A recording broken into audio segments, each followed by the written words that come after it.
I got to thinking, I don't think I ever have made a video on the new fuel trailer.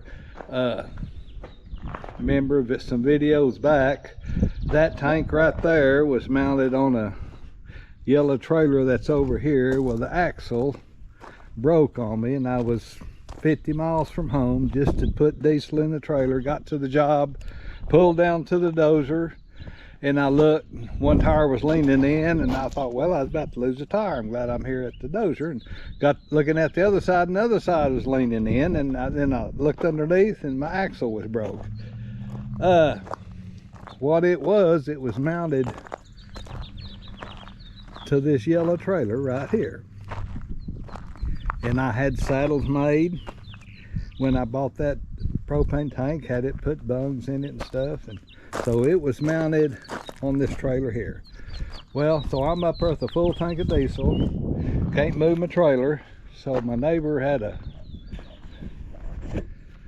propane tank. It was a 500 gallon, but not as big, short and stumpy like that one was, so he loaned it to me, and I went and got it and put it on this trailer here, went to Vernon and emptied this tank out.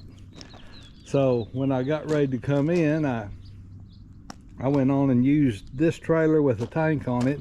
This trailer was still on the yellow trailer.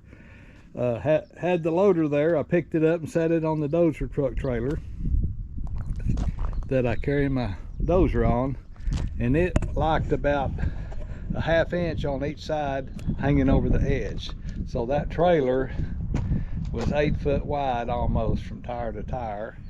And what that was at one time, I made it into a fuel trailer for this tank. When originally started, that trailer that the welders got on it, the trailer with the welder on it, I had a little 350 gallon round galvanized tank sitting on that trailer right there. And that's what I pulled for the longest, and it seemed like every time I turned around I was having to get diesel. So I said, I need a bigger tank, and now I need a trailer to put it on. I didn't want to put it on that, I mean, that's got big tires on it, but that's a homemade trailer like the yellow one was. And what that yellow one originally was, it didn't have a tongue like that on there. It had a long piece of 4-inch pipe. We had a rake like is on that flatbed gray trailer. It was a rake like that, except it had the dozer arms on it. So that's how we went down the road. So we had that trailer made that I pulled the fuel trailer on. And when you get to the job, I mean, it was a process. Took 2 or 3 people, and wonder no one got killed. Had to have a winch truck, which we used our dozer truck then. It was a short bed Chevrolet and had a winch on there, and you'd raise one end up, set it on stands, pull your trailer under it sideways.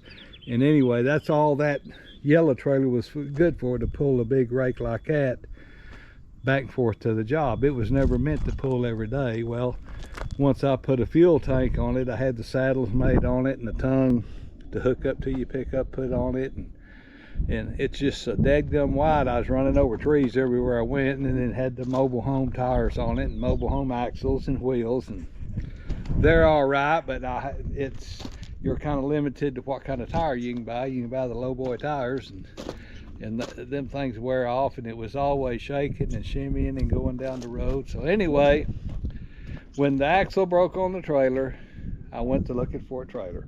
I go, well, the tank's all right. I don't mind this tank here. It's heavy duty and you're not going to tear it up. And I had bungs put in it and drain deals put in it and had it mounted. I said, well, if I buy a metal trailer with good wheels, axles, and tires, that I don't have to buy low boy tires, that I can get a welder to come and cut that them saddles out of that trailer and mount it in the trailer that I buy, and then mount this tank on that trailer. So went in the process of looking for a trailer. Couldn't find nothing that I wanted. I mean, they had metal trailers with wooden floors, and I didn't want that, not for a fuel tank. I wanted a short trailer, just about like this one, 10 foot long or something like that. So anyway, I looked and looked, and then they had some dump bed trailers that was 6 by 10, dump bed trailers. Well, it was all metal, but I'd still had to mount my fuel tank in there. Take the saddles out, mount the saddles inside the tank, put the tank in the trailer. And then, you know, stuff just keeps adding up when you got to do like that. And I seen some, and that trailer was like $6,000 for a dump trailer. And I hadn't even got my tank mounted into it yet. So anyway, I went to looking online and found some trailers like this right here. Several of them are made different people, and of course you can just have anything in the world on them, you know. Of course, the more you put on there, and I mean, I know there's some that are enclosed and you've got all your oil and stuff like that, and just a one-man operation like me, I don't need something like that, you know. And anyway, so I found this trailer. There was two places that made them. The place is Northeast Texas, or Paris, Texas. So I called and they priced the tank. They had three sizes. Well, they had three. They had a 350, a 500, and then a 950. And now I see some of them that's 750. But anyway, I said, well, son of a gun, if I get the 950 gallon tank, I get a whole lot heavier trailer. And I said, I don't have to fill it up all the way, you know, but it's nice. And then, okay, I had to sneeze real big time. Okay, I said, well, then that way I'll just keep this tank here. I've already got that big white tank over there. It holds almost 2,000 gallons.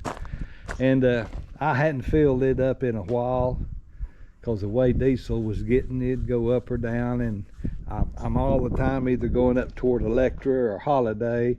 And I don't mind going by and getting diesel, you know. I mean, 500 gallons, that would almost get me by a week, you know. So it wasn't that big deal, but I did fill it up at one time, and I was filling diesel out of it. Just kind of got off that buying 2,000 gallons of diesel in a whack, you know. So anyway, I figured I'd just keep this tank here. I'm going to cut the saddles and the frame out of that trailer, set it on the ground, set it on some skids, and then just pick this tank up, set it on there, and then that'll be a 500 gallon storage right there. And that don't quite break the bank, you know, like 2,000 gallons would at a lick, you know. But then I could, if I wanted to keep 500 gallons of diesel on the yard here, I could do that. But that's something I'm not in no big hurry to do. So, which anymore at my age, I don't get no big hurry, but stuff starts stacking up on you if you don't get something done anyway. Do some stuff, but I got to get in the mood to do stuff anymore. So anyway, I found this trailer right here, and it was for a 950 gallon trailer, and it was reasonably priced. It had a brand new fill right pump on there and everything, you know. Got a spare tire with it, and it pulls like a dream. I mean, it's just as wide as the pickup. And I just got through putting some decals on it. I had ordered some of them, and man, had to seize again. I think I was painting something a while ago. So anyway, got me a spare tire, and like I say, it pulls good. Holds 950 gallons. And a couple things I don't like, and the vents right here. And I asked them, I said, well, do I have to crack this when I start putting diesel in there? And they said, no, just start filling up. Well, I walked up here, be out on the job. Right now, I'm working close enough to home that I haven't left it overnight someplace. And it's the minute I bought this trailer, I emptied that little tank that I had. And that's when everybody went to shooting at everybody over there across the ocean. And diesel went sky high. And here I'm sitting here with 950 gallon tank. I go, what in the world did I do? I said, that's red diesel's higher than it's ever been that I've ever remember, over $4. I said, well, I'm going to kind of watch how much I put in. So I'd watch the price, and I'd put in 250 or 500, and I would never fill it up because Didn't know if it was going to go up or down. Well, it just kept going up and up and up. I said, I've got to get some diesel and get it now. So I went ahead and filled it up. So I'm still running on tank here. So, and I think it went up more after I filled this trailer up. And I think right now the gauge is just right under 3/4 full. So that'll still run me a while. And hopefully they're going to get things worked out over there and diesel will go back down. But I mean, I thought diesel was high at $3 a gallon, but dadgum, now it's over $4 a gallon for off-road diesel and $5+ for road fuel. So it's just way out of hand. But anyway, I've got to noticing about this deal here. I'd walk up to it and I'd crack it, and I mean the tank would rumble and it would let off pressure and everything. I go, well, how in the world does that thing suck air to do that? It's got two. You can sit it down, and when I had it under here, I'd just leave it just sitting on there. And a while ago, I opened it up and it had pressure on it. You can push it down once and it locks. Then you can push it down again and lock it more.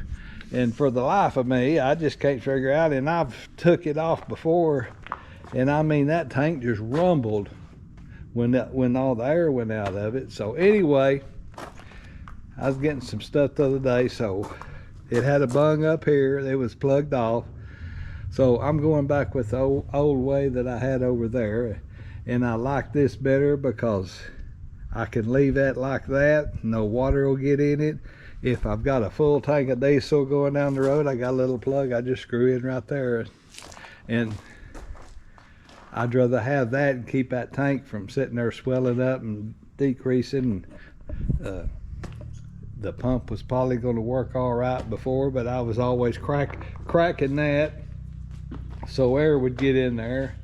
Because I have the little tanks like we used to, them little galvanized tanks with them hand pumps. We've caved the side in on them with that hand pump if you don't give it a little air. So anyway, if anybody knows how that's supposed to work, you can put it in the comments and let me know. But I know this works right here, and all you got to do is remember just to take that out. Whenever I fill up, I just put a little plug in there and go down the road, and I can leave it like that. And it's weatherproof and everything. Nothing's going to get in there. And I know the tank is breathing. So anyway, like I say, it pulls like a dream. It's the same width as the pickup. So it trails with you real good. Got a spare tire with it. 950 gallons. And here's the battery that runs the pump in there. And it's got a plug in here. It's got a little trickle charger right there. If I'm at the shop, I can just plug it in and it don't take no time at all. If it's plugged into the pickup, it charges off the pickup, I guess. And then I got a little old solar battery maintainer, and I've carried it to work and just hooked it up here and just let it sit up here to keep it charged up. Now if I take it on the job and I'm there for any length of time, that'll get a good test to see how long if that'll keep the battery up on that. And if not, I can figure out something else. But one thing I am going to do, they got this theft proof deal here that you're supposed to lock the handle to this right here. Well, you can still turn the pump on.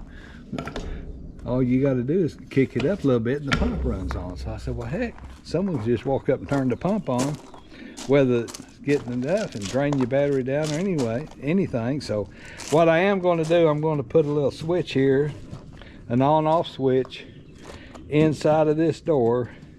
Right now I've got the wire unhooked from the battery, and I just take that off and hook it up when I get ready and then flip the pump on. But I'm going to put a little inline on-off switch, 12-volt switch. So then that way, no matter what they do, I don't have to bother locking that up. I can keep this locked right here, and then all you gotta do is open it up, flip a switch, and that works. So, because one day I was gonna lock it down and see how that worked, and I just went over and flipped the switch on, and the handle was closed off. So that's not going to do too good for theft protection. And I'd hate to lose 950 gallons of diesel, or I'd hate to even lose a trailer. More or less 950 gallons of diesel if it had that much in it. But I'm going to make a deal to stand the tire up, like it's in that pickup over there, and mount it right here. Debating about getting a hose reel. I didn't think I'd mind hanging the hose up like that all the time, but you've got to tie it down there. That thing's flopping around going down the road. When I had it on this metal trailer, this tank trailer, I just had it plugged sitting up here, and then I left the hose down in the bottom of the trailer. Had a little metal shelf underneath there. I just laid the hose down there, so it wasn't so bad. But I don't have no place to hang it here, and I could wrap it all the way around and lay it in here, but then I had it where it wouldn't come out from underneath that trailer. So I've been looking. Next time you see it, there may be a hose reel right there, and then I still got room to stand my tire up and mount it on a deal and screw it to the bottom. Then I've got a little room there. So